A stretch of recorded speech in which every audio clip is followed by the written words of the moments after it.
Assalamualaikum warahmatullahi wabarakatuh. Kembali lagi kita belajar tentang teknik animasi 2 dimensi dan 3 dimensi untuk kelas 11 multimedia. Pada kesempatan kali ini kita akan membahas tentang pengertian timeline, yaitu apa itu lini masa, tujuan, fungsi, dan jenis-jenisnya. Jadi yang pertama ini ada pengertian timeline. Pengertian timeline atau berarti lini masa atau garis waktu. Timeline adalah penyajian urutan kronologis peristiwa di sepanjang garis yang ditarik yang memungkinkan para audiens untuk memahami hubungan temporal dengan cepat. Seiring dengan perkembangannya, lini masa atau garis waktu sering diilustrasikan dalam infografis yang menggabungkan teks dan gambar grafis untuk presentasi yang lebih baik. Dalam manajemen proyek, sebagai contoh misalnya timeline, seringkali menggambarkan tonggak, tenggat waktu, dan tanggal serta peristiwa penting lainnya selama siklus hidup proyek, dengan jelas mengikat tujuan ke tanggal tertentu. Lalu, apa itu lini masa? Saat merujuk ke media atau jejaring sosial, lini masa atau garis waktu adalah halaman utama tempat konten dilihat. Garis waktu ini dipersonalisasi untuk setiap pengguna, menampilkan konten berdasarkan akun mana yang diikuti oleh pengguna. Bedanya dengan algoritma, yaitu sementara timeline biasanya disajikan secara kronologis, algoritma sering digunakan untuk mengurutkan konten berdasarkan dari apa yang paling banyak menerima atau mengalami interaksi. Apa itu chart dan project timeline? Kita mulai dengan yang pertama, yaitu chart timeline atau bagan garis waktu. Bagan garis waktu atau chart timeline adalah rendisi visual dari serangkaian peristiwa. Itu dapat dibuat sebagai bagan atau grafik. Bagan garis waktu dapat dibuat untuk apapun yang terjadi selama periode waktu tertentu. Anda mungkin melihat bagan garis waktu untuk Perang Dunia Kedua atau peristiwa besar abad ke-20. Sebagai pemilik bisnis, Anda mungkin memiliki bagan garis waktu pengembangan produk baru atau kampanye penjualan. Chart timeline memudahkan untuk mengkonseptualisasikan proses atau urutan peristiwa, dan ini dapat memudahkan Anda untuk memahami seluk-beluk proyek atau mengapa sesuatu tampaknya membutuhkan waktu lama untuk diselesaikan. Sedangkan untuk project timeline atau lini masa proyek adalah urutan kronologi peristiwa dalam proses proyek manajemen. Dalam kebanyakan kasus, ini adalah garis dengan tanggal, peristiwa, atau tindakan atau aksi dalam proyek.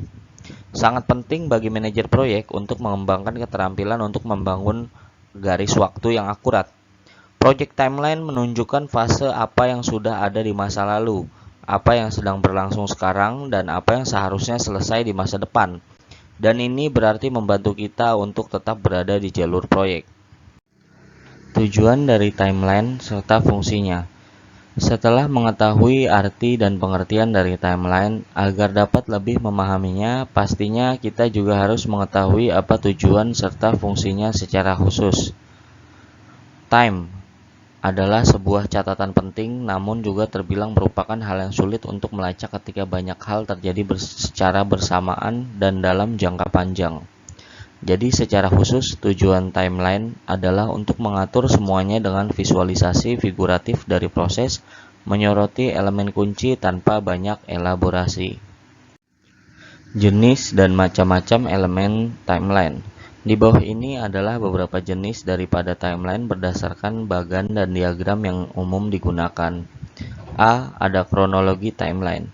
Jenis pertama yaitu kronologi timeline atau garis waktu kronologi, di mana ini merupakan jenis garis waktu yang paling umum dilihat. Kronologi timeline adalah jenis lini masa yang memvisualisasikan peristiwa dalam urutan kronologis. Lalu B. Ada Gantt chart. Diagram atau Gantt chart merupakan jenis timeline yang sering digunakan untuk mengelola proyek, menempatkan semua faktor penyelarasan seperti jadwal proyek, laporan kemajuan alur kerja, dan klien dalam satu seperti sprint test. Dokumen ini dimaksud untuk membagikan dengan semua anggota tim, membuat rencana dan tujuan menjadi jelas bagi semua orang. Bagan ini bisa saja terlihat rumit mengingat faktor-faktor yang dicakupnya dan seberapa besar proyeknya. Selain itu, mereka biasanya dibuat pada grafik batang horizontal dengan semacam indikator kemajuan bersama dengan pembaruan terbaru di bagian bawah halaman. C. Interaktif timeline, yaitu interaktif atau interaktif timeline jika di lini masa kronologi dan gen merupakan tipe atau model statis. Jenis interaktif timeline adalah garis waktu dinamis, di mana Anda dapat dengan bebas menggulir, memperbesar, memperkecil, atau mengubah data secara waktunya. Real time ya. Jika Anda memiliki data dalam jumlah besar atau peristiwa ini berlangsung untuk waktu yang lama, garis waktu interaktif yang dapat digulir atau di-scroll dengan perangkat mouse, tentu ini akan menjadi pilihan terbaik Anda. Kemudian, untuk macam-macam elemen dari timeline sendiri, perlu kalian ketahui bahwa mereka seringkali depends atau tergantung pada proyek itu sendiri. Secara umum, ada beberapa elemen yang tipikal atau khas yang harus dimasukkan oleh lini masa garis waktu atau timeline dalam hal apapun sebagai berikut. Yang pertama ada task, yaitu tugas, aksi, atau tindakan. Yang kedua ada date, tanggal. Yang ketiga ada duration atau durasi. Yang keempat ada relation atau hubungan di antaranya. Cukup sekian pembahasan kita pada kali ini. Wabillahi taufiq wal hidayah. Wassalamualaikum warahmatullahi wabarakatuh.